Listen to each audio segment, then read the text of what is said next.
con acción de gracias, con alabanza, y diré: grandes cosas ha hecho el Señor. Arden nuestros corazones por levantar el nombre de Cristo. Rendiremos nuestras vidas en adoración. Levante sus manos. Hay una presencia de Dios maravillosa en este lugar. Gracias, Espíritu Santo. Wow, qué bueno es el Señor. Él no se equivoca. Él me dijo que orara y lo hago, y creo que Dios ya está obrando milagros y ya hizo milagros. Amén. Así que reciba su milagro y lléveselo a casa contento. Este día recuerdo de William Seymour, en la calle Azusa, donde decía a la iglesia: ¿quieren divertirse un poco? ¿Quieren avergonzar al diablo? Comencemos a orar, y los milagros comenzaban a fluir de una forma sobrenatural. Todo era sobrenatural, porque la presencia de Dios estaba en ese lugar y está aquí también. Amén. Quiero hablar de una palabra. La verdad que este último tiempo, por lo general, llego muy temprano a mi oficina y comienzo a buscar una palabra que Dios me inspire. Una palabra necesito nomás para inspirarme, para que Dios comience a fluir. Y me traía a la mente una palabra: el miedo. ¿Cuántos de los que están acá han tenido miedo o tienen miedo? Todos, no digan. Quiero hablar del miedo versus la fe. El miedo ha sido parte de nosotros desde muy pequeños y seguirá siendo parte hasta que nos vayamos de esta tierra. El miedo siempre va a ser una sombra en nuestra vida. Constantemente estará el miedo en nosotros.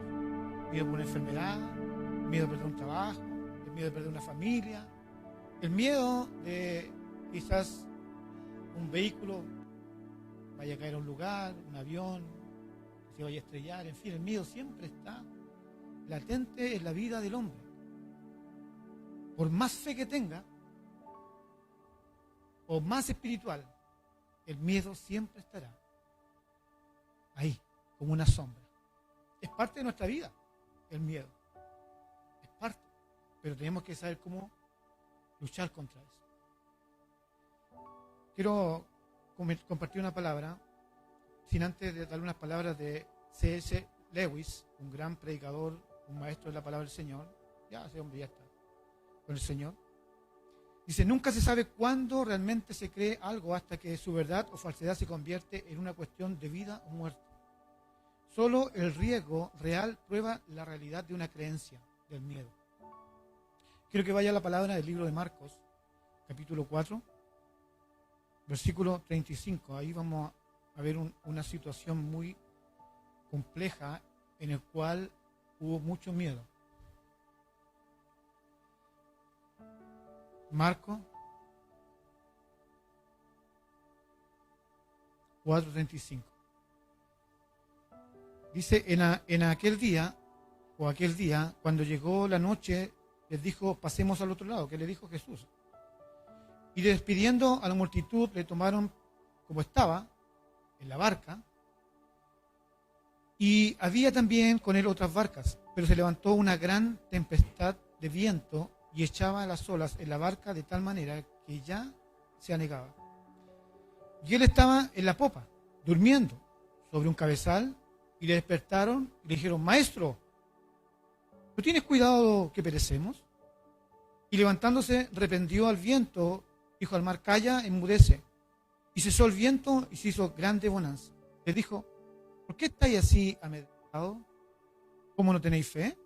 Entonces temieron con gran temor. Se decían el uno al otro: ¿quién es este que aún el viento y el mar obedece? Que el Señor bendiga su palabra.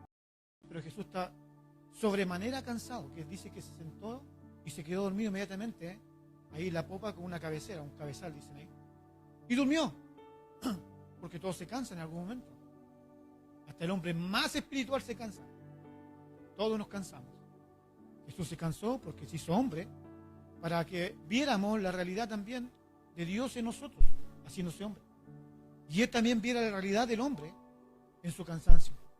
Él se cansó, se durmió, todo estaba muy bien hasta que se levantaron vientos tan fuertes que dice la palabra que hubo un gran viento. En el original dice mega viento. O sea, era mucho viento para que levantara las olas que levantaron. Era un temporal tremendo. ¿Y qué pasó con los discípulos? Tuvieron miedo. Se asustaron. Como cada uno de nosotros se puede asustar en algún momento. Recuerdo una oportunidad que iba viajando a Punta Arenas en el avión, un avión de esos años, estaba casi parchado por todos lados la cosa. Y cuando iba entrando las turbulencias que hay en Punta Arenas, porque son muchos vientos, el avión se movía, pero era una locura. Yo estaba ahí, no me pasa nada, no, estaba ahí agarrado del cinturón del que estaba al lado, le tenía agarrado las mechas, porque había miedo, porque es parte de nuestra vida el miedo. Ahí aquellos discípulos no tenían miedo, tenían gran miedo, estaban muy aterrados por lo que estaba pasando. Jesús había enseñado mucho en aquellos momentos. Había gran multitud, había sanado enfermos, había limpiado leprosos, había echado fuera demonios, en fin, había hecho muchas cosas y se queda dormido. Y los discípulos, cuando ven la gran tormenta, llega en ellos un pánico y un miedo tan fuerte que no hallaban qué hacer. Y lo primero que hacen, en un momento, despertemos a Jesús, capaz que Él haga algo. ¿Podemos culparlos a ellos? No podemos culparlos. Era el momento que Jesús debía revelarles a ellos su verdadera autoridad y naturaleza que fue en ese momento. Quizás antes hizo milagros como los profetas que hacían antiguamente, milagros, señales. Pero Jesús se da a conocer como el creador de todo lo que existe en ese momento. Es como envía la orden, le dice viento, ya córtala, para. Enmudece, pon silencio. Porque dice, en el principio Dios creó los cielos. Él fue el principio de todas las cosas, hecho por su palabra, por su voz. Entonces el viento, ¿qué pasa? Conocía la voz del Creador. Y cuando dice la palabra viento, enmudece, y dice, vino gran bonanza al lugar donde estaba. El control total de todo lo que existe. Y lo vieron los discípulos en ese momento. Es más, ellos habían visto muchos milagros antes de subir a la barca.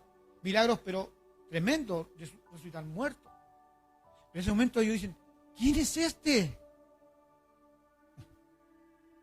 Habían estado con él mucho tiempo y dicen, ¿quién es este que hace callar a los vientos? Tanto tiempo con ellos y sin aún conocerle, hasta ese momento en el cual Jesús se muestra como el creador, no solamente como hijo, sino como creador de todo lo que existe. Aquellos hombres quedaron atónitos al ver cómo el viento se detuvo. Cualquiera diría, aquellos son miedosos. Están con Jesús, ¿cómo van a tener miedo? ¿Cómo no van a entender que está Jesús a su lado? Porque leemos la palabra muchas veces y decimos ellos, ¿cómo no? Si estando yo tuviera a Jesús a mi lado, wow, sería otra persona. ¿O no? Cualquiera diría eso, ¿cierto? Pero porque lo ve, ellos lo vieron. Mas nosotros tenemos el Espíritu de Dios, el Espíritu Santo que está todos los días con nosotros, y aún así hay incredulidad, hay miedo, hay temor, hay muchas cosas. Estando Jesús con nosotros, su Espíritu. Aquellos discípulos estaban con Jesús, pero había miedo en su vida. No los voy a atemorizar este día, ¿ok? Si ustedes me preguntan, ¿es posible que alguien tenga miedo? ¿Un hijo de Dios? Sí, es posible. Incluso Jesús, estando en el Getsemaní, dice la palabra del Señor en el libro de Marcos, porque Marcos revela mucho de lo que es el pensamiento humano, pero también la condición humana, tanto de su espíritu, de su mente y su cuerpo. Marcos entrega mucha enseñanza sobre eso. De hecho, el libro de Marcos dijo, mi alma está triste hasta la muerte, dijo Jesús en el Getsemaní, cuando estaba, dice que su sudor eran como gotas de sangre a causa de toda la preocupación y el miedo que tenía de enfrentar lo que venía. Dice, que quites de mí esta copa, porque es amarga, no la puedo llevar. E incluso dice que bajó un ángel, ¿para qué? Fortalecerlo. Jesús era tan Dios como tan humano también. Para enseñarnos que nuestra vida cristiana, Él las enseña para que podamos resistir, fortalecernos, animarnos y salir adelante. Tener miedo cuando nos enfrentamos a la muerte es algo que algún día debemos enfrentar sin ninguna duda. Y es parte de nuestra vida.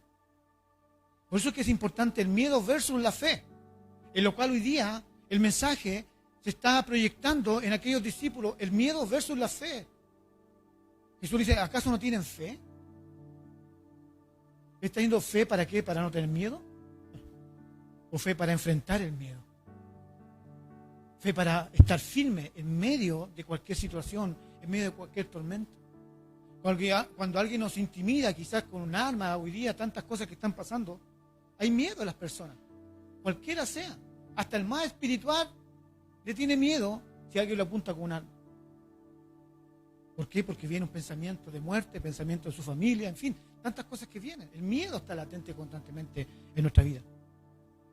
Los discípulos no se quedaron con un trauma ese día. Me gusta porque mientras estaba escribiendo, me venía esta palabra. ¿Acaso los discípulos no quisieron subir más a la barca? ¿Se ha hecho esa pregunta? Quizás ellos quedaron con un trauma y dijeron, no, yo no me subo nunca más a una barca porque seguro un viento nos va a dar vuelta. Como hoy día muchas personas quedan con traumas porque quizás hay situaciones en las cuales choca a la persona con su vehículo y después no quiere subirse más a un vehículo. Quedan con secuelas en la mente. Pero yo me imagino a esos discípulos, yo soy muy imaginario, que aquellos discípulos dijeron, oye, podríamos ir otra vuelta al mar y que se levante una tempestad, pero tremenda, y con Jesús para que haga de nuevo lo que hizo. ¿Se imaginan que fuera esa la situación de nosotros? De enfrentar nuevamente las tormentas sabiendo que la fe que está en Cristo puede derribar toda tormenta que se levante. Aquellos discípulos dijeron, no queremos ir nunca más. No, al contrario. Ellos querían constantemente que hubieran tormentas, que tuviera Jesús ahí para que diga, viento, calla. Las situaciones van a venir constantemente. Lo que Jesús está enseñando es que constantemente debemos tener la fe puesta en Cristo Jesús, que Él nos puede librar de toda tormenta, puede callar todo viento que puedan venir en nuestra vida. Las tormentas van a venir sí o sí, los problemas vendrán sí o sí, las enfermedades vendrán, todo va a venir. Pero lo que Jesús está diciendo, ¿acaso no tienen fe para soportar las tormentas? No tenían para qué haber despertado a Jesús. Recuerde, ellos eran pescadores. Ellos conocían del lugar, conocían esas tormentas, conocían de todo lo que pasaba en el mar. No eran personas neófitas, eran personas que conocían su oficio de pescador. Esa tormenta era como muchas otras que habían tenido. Pero esta vez estaban en otra área, en otra área del partido. Hoy ya estaban más sensibles. Hoy ya estaban dependiendo de Jesús. Los discípulos constantemente pasaban momentos críticos en su vida, como cada uno de nosotros pasamos momentos críticos. A veces nos desilusionamos muchas veces de las cosas que hacemos. Nos desilusionamos de la palabra de Dios muchas veces cuando no salimos adelante, cuando no se concretan nuestros planes, cuando nuestra salud no se mejora, en fin, empezamos a desertar y las tormentas comienzan a agrandarse mucho más que no las vemos. Pero están atacándonos constantemente. Ahora, lo que Dios está hablando es que tengamos fe para soportar las tormentas, para echar fuera todo espíritu de engaño y de mentira que está alojándose en nuestros pensamientos, para derribar todo argumento del enemigo que se levante en contra de sus hijos. Eso es parte de nosotros. Es parte de nuestro día a día en el cual tenemos que vivir constantemente luchando contra toda tormenta que se levante. ¿Y cómo se lucha? Con fe en Cristo. Solamente con fe en Cristo. En su fuerza no lo va a lograr, pero sí en Jesús lo puede lograr. La palabra grande habla de mega en el original. Mega tormenta. Y en este pasaje me llama la atención que usa 3 veces la palabra grande o gran. Y quiero definirlo porque quiero hoy día contar algo y explicar algo, pero también enseñar algo que el Señor nos quiere entregar a través de esta palabra. 3 cosas importantes de lo que sucede con este pasaje. Número 1 dice que había una gran tormenta. No era una tormenta como las otras. Esta era una gran tormenta.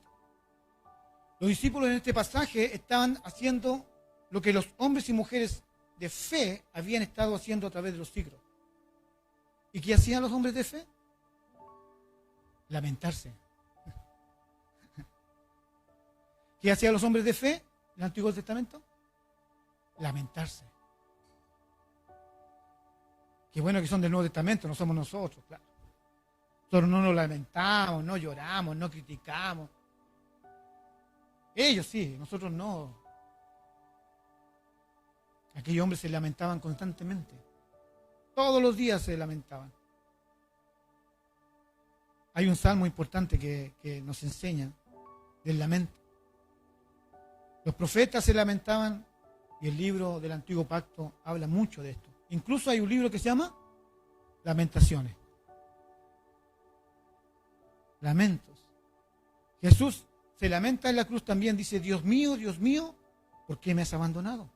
El libro de Job es un largo lamento.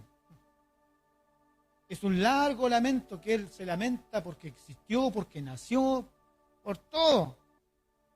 ¿Se parece a alguno de nosotros? No, esta iglesia no, de otras iglesias por ahí.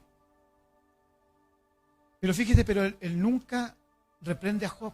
Dios nunca lo reprende por eso, por sus lamentos y por sus preguntas difíciles.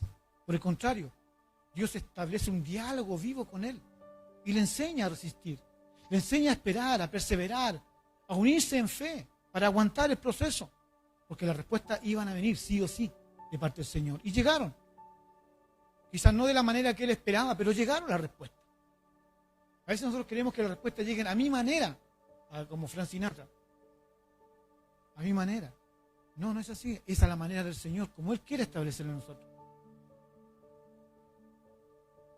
Es por eso que en los Salmos dice que hay más lamentos que júbilo. Los Salmos están más de lamentos que de júbilo. ¿Por qué? Porque el salmista también tenía situaciones complejas como cada uno de nosotros. No se sienta tímido o menos humano o menos cristiano porque tiene temores, tiene lamentos, pero que no sea una vida de lamentos, sino que sean lamentos momentáneos. Usted no está todos los días lamentándose y camina lamentándose, va a trabajar lamentándose, duerme lamentándose. No es así. Son momentos de lamentos de nuestra vida y son parte de nuestra historia. No podemos dejarlo de lado, si no sería un mentiroso, engañaríamos a Dios y nos engañaríamos a nosotros mismos. Si Jesús lo dice, dice, Dios mío, ¿por qué me has abandonado? Hay un lamento en su espíritu y en su corazón. Que necesitaba la fortaleza del Padre para resistir los momentos difíciles. Entonces los momentos, los miedos, los lamentos de nuestra vida vendrán, sí, vendrán, pero tenemos que tener la seguridad de que Cristo nos va a fortalecer. El ser honesto nos acerca más a Dios. El ser justo con Dios nos acerca a Él, sin ninguna duda. Porque cada vez que engañamos a Dios, nos engañamos a nosotros mismos. Diciendo que estamos bien, pero estamos mal. No digo que toda la vida va a estar mal, pero cuando estemos mal, digámosle al Señor, Señor, yo estoy mal. Estoy complicado, estoy triste, estoy abatido, estoy angustiado, tengo miedo de lo que va a pasar mañana. Entonces Dios traerá las fuerzas para levantarnos, pero si usted no dice nada, ¿quién lo va a ayudar? Usted necesita ser sincero con el Señor. Aquellos discípulos fueron sinceros con Dios, ahí mismo tuvieron gran temor, gran miedo, reconociendo nuestra situación como estamos. El ser sincero nos ayuda a tener autoridad en la tierra, porque hablaríamos con verdad y no con mentira. Y Cristo es verdad, Jesús es verdad. En Él nos afirmamos.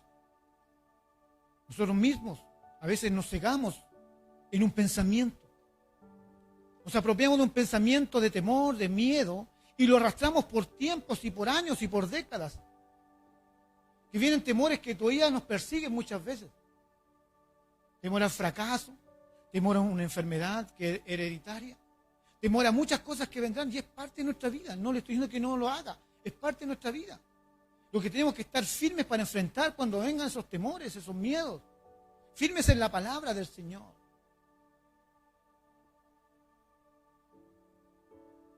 Muchas veces la iglesia hoy día enfatizan en el positivismo. Es que tú nunca puedes estar enfermo. Es que tú nunca puedes ser pobre. Es que tú nunca aquí, nunca allá, porque eres hijo del Rey de Reyes y Señor de Señores. Y enfatizan en eso, pero no es la realidad. La realidad de la iglesia es otra. La iglesia pasó momentos difíciles. Fueron perseguidos, fueron matados, fueron aserrados, fueron encarcelados, pasaron hambre, sufrieron penalidades, lo golpearon. No podemos decirle eso que dicen algunas iglesias que son medias positivas y dicen, no, tú no puedes pasar con eso porque tú eres un hijo del Señor. No te puede pasar nada de eso. No, es parte de nuestra vida. En el mundo tendréis aflicciones, pero confiad porque yo he vencido al mundo. Son sus palabras las que nos fluyen y las que nos fortalecen. Él no está diciendo que nunca va a tener problemas. Jesús no le dijo eso. Dijo, mira, desde que te conviertes al cristianismo, nunca más vas a tener problemas. No te vas a enfermar, vas a ser siempre rico. No, eso no dijo el Señor. Lo único que dijo es que en el mundo van a tener muchos problemas. Van a tener miedo, van a tener fracaso, van a tener alteraciones en su familia, en su casa. Pero dice, pero confiad, confíen en mí, porque yo vencí al mundo. Jesús está enviando una palabra con poder y autoridad a su vida para enfrentar todo problema que venga. El problema es que muchos no confían en el Señor. Primero Jesús dice, en el mundo tendréis aflicciones, tendrás problemas, tendrán tormentas. Es cierto, tendrán muchas cosas. Pero dice, pero tranquilo, confíen en mí, le está diciendo Jesús. El problema es que la iglesia no confía en Jesús. Y como no confían en Jesús, los temores comienzan a invadirlos y el miedo. Y cuando ya el miedo pasa a otro nivel, hay alguien que lo toma fácilmente. Satanás ocupa el miedo. Cuando no lo canalizamos bien ese miedo y entregamos esa carga al Señor, entonces ¿quién la toma? El enemigo. Y ese miedo muchas veces lo lleva a una depresión, a un estado anímico tremendo espiritual. Es por eso que dice, echad toda carga sobre mí. Me está diciendo un poquito, toda la carga que tengas, échala en mí. ¿Por qué? Porque dice, mi yugo, ustedes la saben, mi yugo es fácil y ligera mi carga. El problema, vuelvo a repetir, que la iglesia, los hijos del Señor, no le entregan la carga al Señor, no le entregan los temores al Señor, no le entregan sus miedos al Señor, los siguen manteniendo. Es por eso que a veces no pueden salir de la condición en la cual están. Y ahí sí que hay una realidad. Ahí sí que hay una realidad en el hombre. Cuando no comienza a entregar sus cargas al Señor, cuando no le entrega sus problemas al Señor, cuando no le entrega sus temores al Señor, entonces comienza a venir en nosotros un momento crítico en el cual muchos cristianos están sumergidos. Porque no han entregado las cargas al Señor, las han mantenido, las han guardado. No han confiado en el Rey de Reyes y Señor de Señores. El Señor colocaba en mi corazón que hiciéramos una oración de intercesión contra toda enfermedad, contra toda hueste de maldad que se ha alojado en la mente de sus hijos. Dios motivó mi espíritu para que lo hiciera en esta mañana, orar por toda enfermedad, no solamente del cuerpo, sino también de la mente.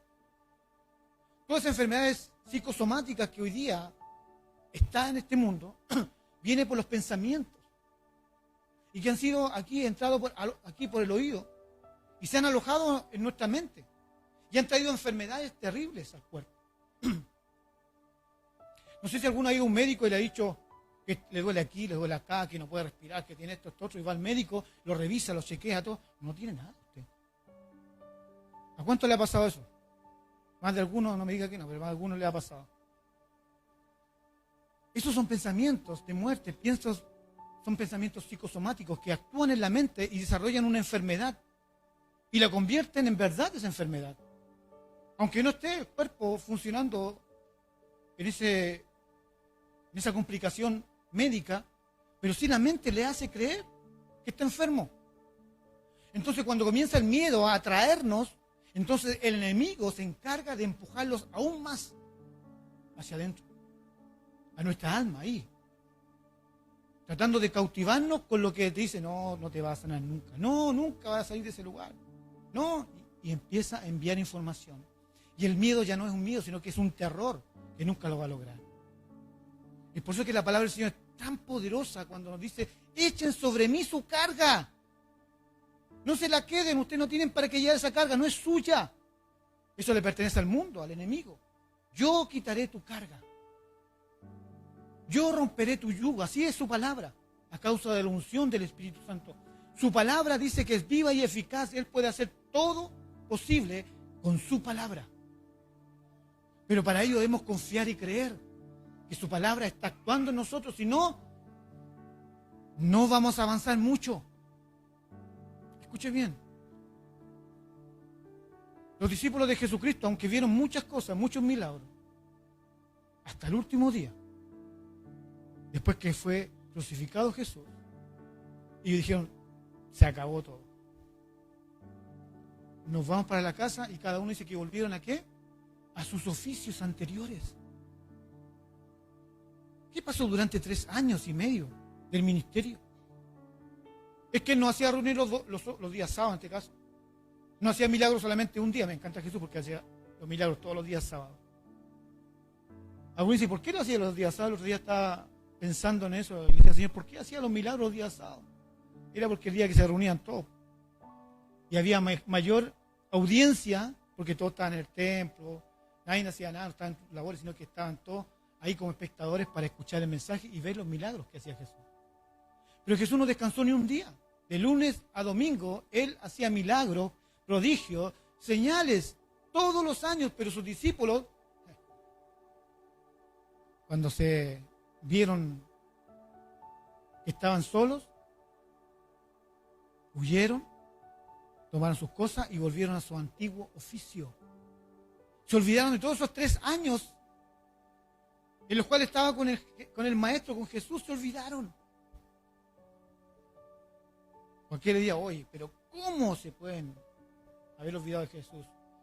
Y siempre decimos nosotros, bueno, yo decía antes, si yo hubiera estado con Jesús, hubiera sido otra cosa. ¿Cuántos quizás pensaban eso? Hasta quizás le hubiéramos peleado contra los romanos, no lo hubieran tomado, y le hubiera bajado de la cruz en la noche ahí. Me hubiera colocado yo para que... Muchas ideas se nos pasan por la mente, pero yo creo que si hubiéramos estado ahí, hubiéramos tenido el mismo corazón de aquellos discípulos.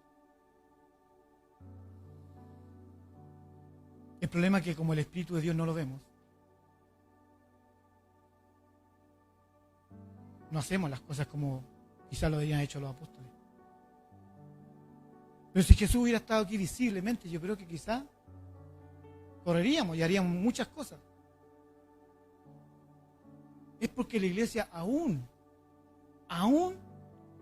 le cuesta entender que el Espíritu de Dios está en nosotros y con nosotros constantemente.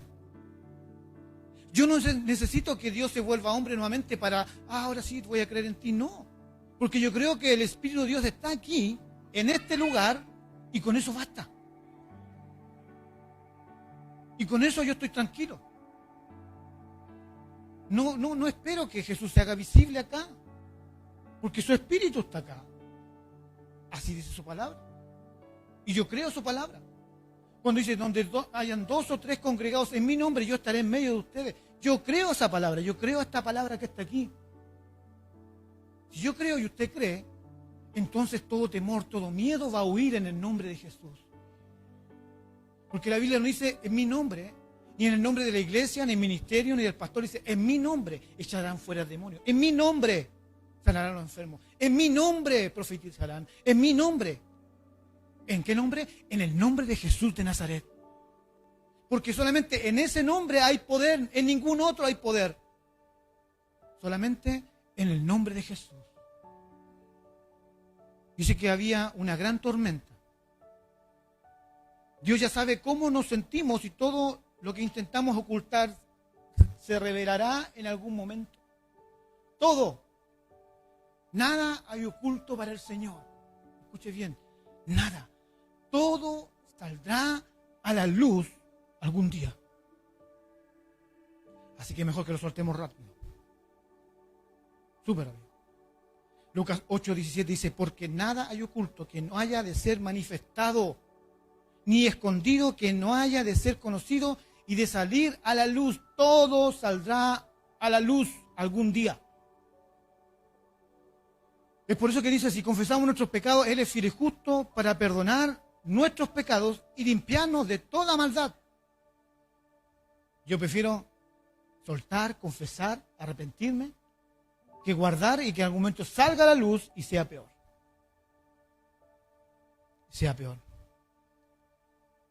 Debemos ser personas que constantemente estemos entregando hacia afuera lo que está dentro de nosotros. ¿Y quién está dentro de nosotros? El Espíritu de Dios. No hay mentira, no hay engaño, no hay falsedad. No podemos ser diferentes, es indiferente. El libro de Mateo 23:25. ¡Ay de vosotros, escribas y fariseos! ¿Qué le dice? Hipócritas, mentirosos. Así le llama a aquellos que son hipócritas de afuera, su rostro. Dice, porque limpiáis lo de afuera del vaso y del plato, pero no dentro, no por dentro, perdón. Estáis llenos de robo y de injusticia. Careta simplemente.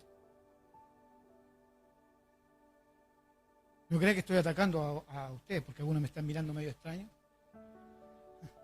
Es la palabra del Señor que está hablando, así que tranquilo, no es mi palabra, es de Él, así que a Él, ahí le reclaman después a Él, no es mía. Porque es su palabra la que está entregándose. ¿Ok? Y algunos se ponen medio complicados, me miran así como, pastor. Dios no tiene problemas con el lamento. No tiene problemas con su tristeza. No tiene problemas con sus miedos, con su fracaso, no tiene ningún problema. Pero debemos ser honestos con Él. Y con nosotros mismos. Ser honestos.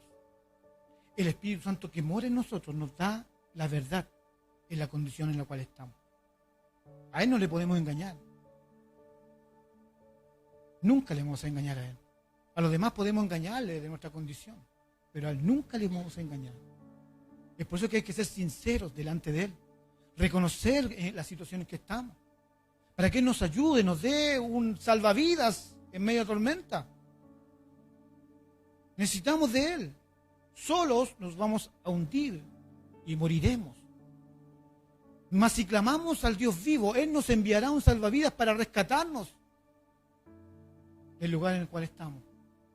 Pero hable al Señor, pedir se os dará, buscad y hallaré, golpead y se abrirá. Palabras textuales y claras que Dios nos enseña para que nos salvemos. También dice que había una gran calma. Por eso que dice tres cosas. Una gran tormenta, una gran calma y un gran miedo. Sucedió ese día en aquella barca. Una gran calma. Jesús es despertado por la súplica de los discípulos. Él inmediatamente se levanta y se reprende al viento y enmudeció. No reprendió a los discípulos. No lo reprendió a ellos, reprendió al viento, a la naturaleza. Y dice que hubo una gran calma, no hubo una calmita, hubo una gran calma, como un vaso de leche. Ni una ola se movía, porque dijo, viento, en silencio, y tu mar, como decir alguna cuando decíamos cuando niño, 1, 2, 3, movía. El mar dice que se tranquilizó, que el mar se calmó. Ni una ola se movía, nada se movía,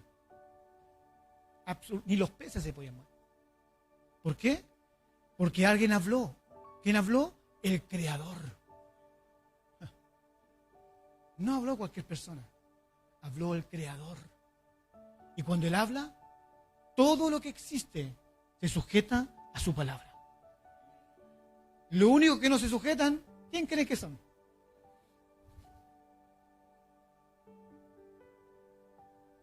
Nosotros. Los peces se sujetan a Jesús. Cuando tira la red al mar, nunca habían pescado. Él dijo, salgan a los peces. Y los peces se tiraron a la red. Como que dijo, vengan, súbanse a la red que los voy a llevar de paseo. Ordenar. Ellos obedecen. La higuera obedeció. Dijo que pasó, tuvo hambre, fue a sacar higos y no encontró porque no era tiempo de higos, pero dice, si quiere higos tiene que haber higos. Dice que no había higos en la higuera y que dijo, nunca más florezca nada de ti. ¿Y qué pasó? Se secó. Y al día siguiente, cuando pasan los discípulos, dicen el libro de Marcos y Lucas, dice, oh, mira, la higuera que maldijiste se secó. Y yo creo que Jesús le dijo, ellos obedecen más que ustedes. El mar obedece más que usted. El viento obedece más que usted. ¿O no es así? Por eso es que Jesús le llama a las personas, no a nosotros, menos mal que estamos descartados ahí, hipócritas. Dicen algo y no lo hacen. No hablan verdad, hablan mentira. Eso significa hipócrita. Queriendo decir una verdad, pero están en su corazón mintiendo. El viento conoce la voz del Creador. La tierra conoce la voz del Creador. La naturaleza conoce la voz del Creador. Todo lo que respira dice, alabe al Señor. El problema es que el hombre no reconoce la voz del Creador. Y ahí está el gran problema. Porque estamos en una situación así. Porque no hemos querido escuchar la voz del Señor. No hemos querido recibir las enseñanzas del Señor. No hemos querido recibir las ordenanzas del Señor. Es por eso que estamos muchas veces en una condición, como decía mi pastor, paupérrima. La palabra la ocupaba siempre, paupérrima. ¿Le gustaría vivir así toda su vida paupérrimamente? No creo. Nadie quisiera. ¿Cómo buscamos la solución para derribar todo miedo? La fe. La fe en Cristo Jesús es la única solución para todos nuestros temores. Aparte de una gran calma, también había gran miedo en los discípulos. Los discípulos ahora no tienen miedo, tienen gran miedo después de lo que vivieron. Cuando Jesús le hizo al viento, calla, enmudece, y ustedes también, la ola, se quedan en silencio. Los discípulos, wow, buena Jesús, eres tremendo. ¿Qué pasó con ellos? ¿Qué dice la palabra? Tuvieron gran miedo. Pero el original, en el griego, una palabra medio difícil de pronunciar, significa gran temor a lo que estaban viendo. Aquí la encontré, se llama Fobán. Raro el nombre. Es un temor a la admiración de alguien. Reverencia y respeto. Ya no era aquel líder o aquel amigo llamado Jesús. Ya había un respeto diferente. En él hubo un temor reverente. Un temor al ver a Jesús activando todas las leyes naturales. Hubo gran temor. Es lo que le falta también a la iglesia hoy día. Un gran temor de reverencia al Señor.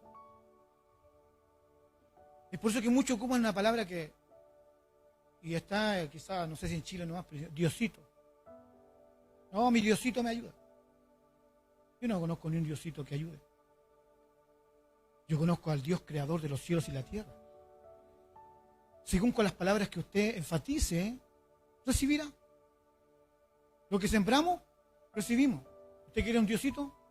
Va a tener un Diosito. Si usted quiere un Dios poderoso, que está en la palabra del Señor, ese Dios va a ir en auxilio suyo. Depende de nuestras palabras. ¿El temor es parte de nuestra vida? Claro que sí. ¿El miedo es parte de nuestra vida? Claro que sí. Es un gran temor que debe haber en nosotros, en reverencia al Señor, al Creador, al Dios Todopoderoso.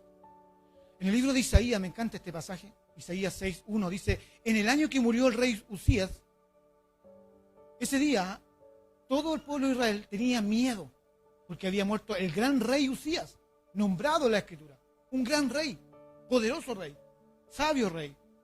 Entonces Isaías dice, en el año que murió el rey Usías, vi yo al Señor sentado sobre el trono alto y sublime, y sus faldas llenaban el templo. Por encima de él habían serafines, cada uno tenía 6 alas, con 2 cubrían sus rostros, con 2 cubrían sus pies, y con 2 volaban. Y el uno al otro daba voces diciendo, Santo, Santo, Santo, Jehová de los ejércitos. Toda la tierra está llena ¿de qué cosa? De su gloria. Dice, toda la tierra está llena de su gloria. No hay ningún espacio que no esté lleno de su gloria. Y los quiciales de las puertas se estremecieron con la voz del que clamaba. Y la casa se llenó de humo. Entonces dije, ¡ay de mí! Que soy muerto. Porque siendo hombre inmundo de labios y habitando en medio de pueblo que tiene labios inmundos, han visto mis ojos al Rey Jehová de los ejércitos. Lo que expresa este profeta es temor reverente. Porque él ve la grandeza del Señor, ve su plenitud, ve lo exagerado que es.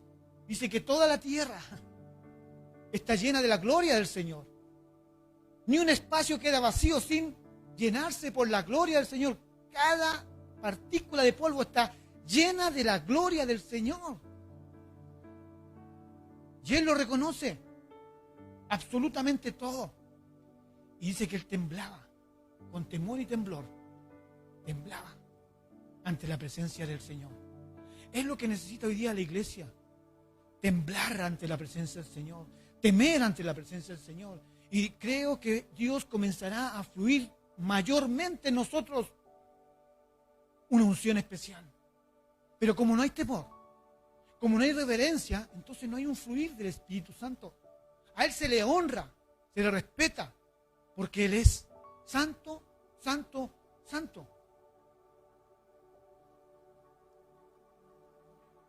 El miedo de los discípulos de naufragar era inminente, incluso de morir. Había un temor que lo estaba embargando. Es por eso que es importante cómo estamos viviendo nuestra realidad hoy. Póngame atención acá.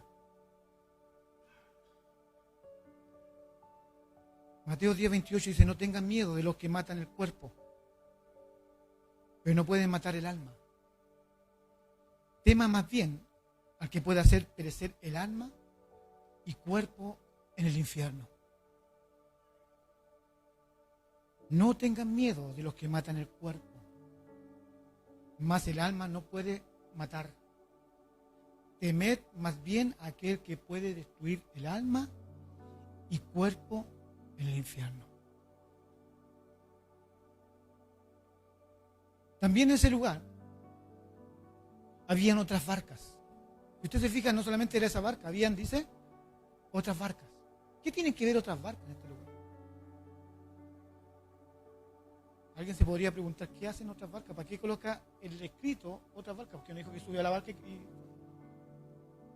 Pero ¿por qué coloca Marcos otras barcas? Recuerden que Marcos relata lo que Pedro le está explicando para que él escriba.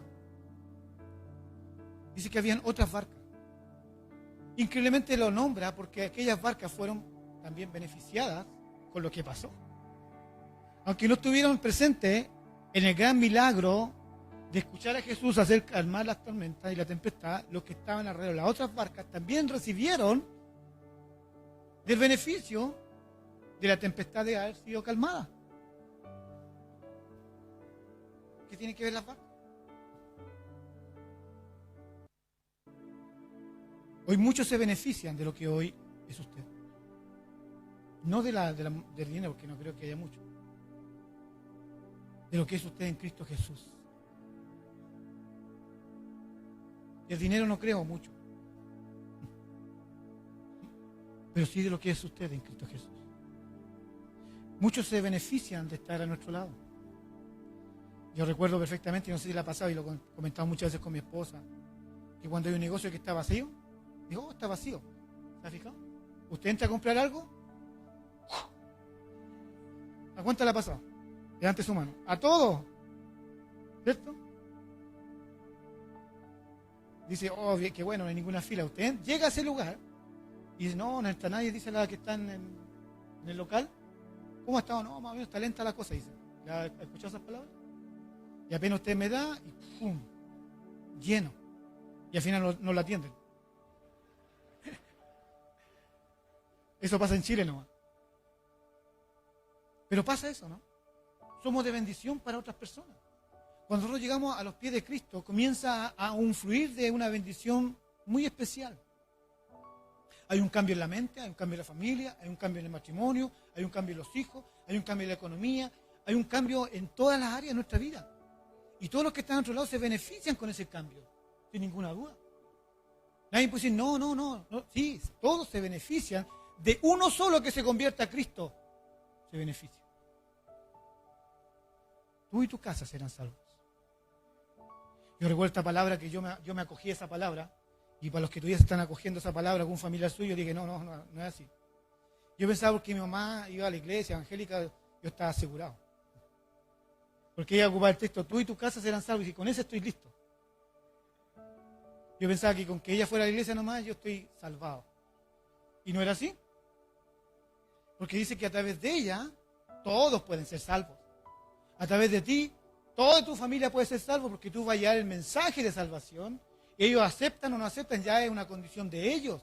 Dice, yo y mi casa serviremos al Señor. Entonces no se acojan, o de repente su esposo, o sus hijos, no, tú vas a la iglesia, estamos salvados. No es así, dígale. No es así. Esto es personal. Yo traigo lo que me dio el Señor, se lo entrego a ustedes. Ustedes lo toman o lo dejan. Es su decisión. Pero que anhela el hombre, la mujer, la mamá o el papá, que diga, yo y mi casa serviremos al Señor. Ya voy concluyendo. Es por eso que digo que muchos se benefician con nosotros. De la unción que está en nosotros. De la gracia que está en nosotros. La Biblia dice, de gracia recibiste, ¿qué dice? Dar por gracia. También dice, de lo recibido de tu mano, te damos. Es recibir y soltar. No se quede porque se va a explotar con todo lo que Dios quiere entregarle. Suelte, entregue. La Biblia dice en el Salmo 1:3, que ustedes lo conocen perfectamente ese salmo, pero voy a hacer solamente el 3. Dice, serás como árbol plantado junto a corrientes de agua, que da su fruto en su tiempo, y que dice, y su hoja no cae, y dice, ¿qué dice? ¿Usted es un árbol de eso? ¿Cuántos árboles de esos están aquí? Así es. Usted es como ese árbol, frondoso, que le da sombra a muchas personas. No sea egoísta. No le diga, hoy por mí estáis bendecidos. No le diga eso. Es por la gracia del Señor simplemente. No es por nosotros. No se equivoque. Porque uno dice, gracias a mí tenéis todo lo que tienes. No es así. Es porque la gracia de Dios está en nosotros. Ellos reciben lo que nos dio por gracia al Señor. También ellos lo pueden tomar. Hay que entender todo eso. Dice, y su hoja no cae. Me gusta esta es lo que más me gusta. Y dice, y todo lo que hace prosperará. Este año, ¿se acuerdan qué la palabra era? Desafíos y conquistas. Y grandes conquistas. Todo lo que pisáis la planta de vuestros pies es tuyo. Algunos andan pisando el auto, andan pisando una propiedad, en fin. Pero la palabra me encanta como dice, y todo lo que hace prosperará. Tú eres ese árbol frondoso. Mantente así, como ese árbol frondoso que da sombra, que da vida a aquellas personas que necesitan. Entrega a aquellos hombres que estaban en las otras barcas, recibieron de lo que estaba en la barca de Jesús. ¿Recibieron también el milagro? Claro que sí. Los milagros tienen finalidad importante para mostrarnos el poder de Dios actuando. Fíjense que el libro de Marcos, ya voy concluyendo, Marcos 4 habla que Jesús calma la tempestad y se revela como el Señor de la creación. En Marcos 5 tiene un encuentro con el endemoniado Gadareno, pone en evidencia su poder sobre todos los principados y autoridades del diablo. En Marcos 5, 25, sana a una mujer de flujo de sangre, demostrando así su poder sobre aquellas enfermedades arraigadas que resisten a todo remedio humano, pero no al Señor. Recuerden que aquella mujer 12 años o más, con flujo de sangre, y solamente esa mujer tocó el borde. Ya voy a predicar un día de eso, el borde del manto, ya era una predicación de eso, y fue sana. Las personas, los humanos, los doctores pueden decir muchas cosas, pero el Señor tiene la última palabra, y lo hemos dicho muchas veces. En Marcos 5, 21, Jesús resucita a la hija de Jairo, mostrándose vencedor sobre la misma muerte. Todo eso lo expresa el libro de Marcos. Y aún así termina, y los discípulos huyeron.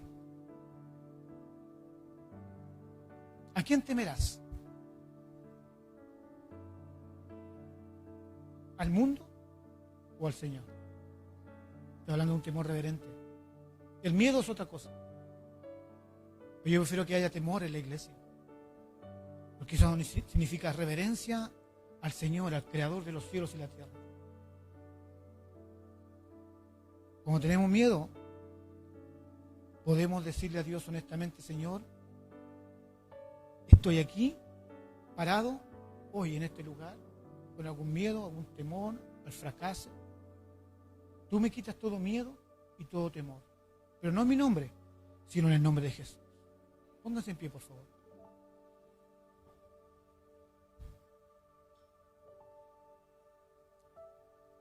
You feel defeated, falling on your knees and looking up for some hope tonight. You try to stand up, but you throw your hands up like you no longer have the strength to fight. 'Cause you've seen too many sunsets, too many days ending in the darkest night. But on your own, you'll never know, you'll never know. If you believe you can move the highest mountains, cross the greatest oceans, walk across the water, the water.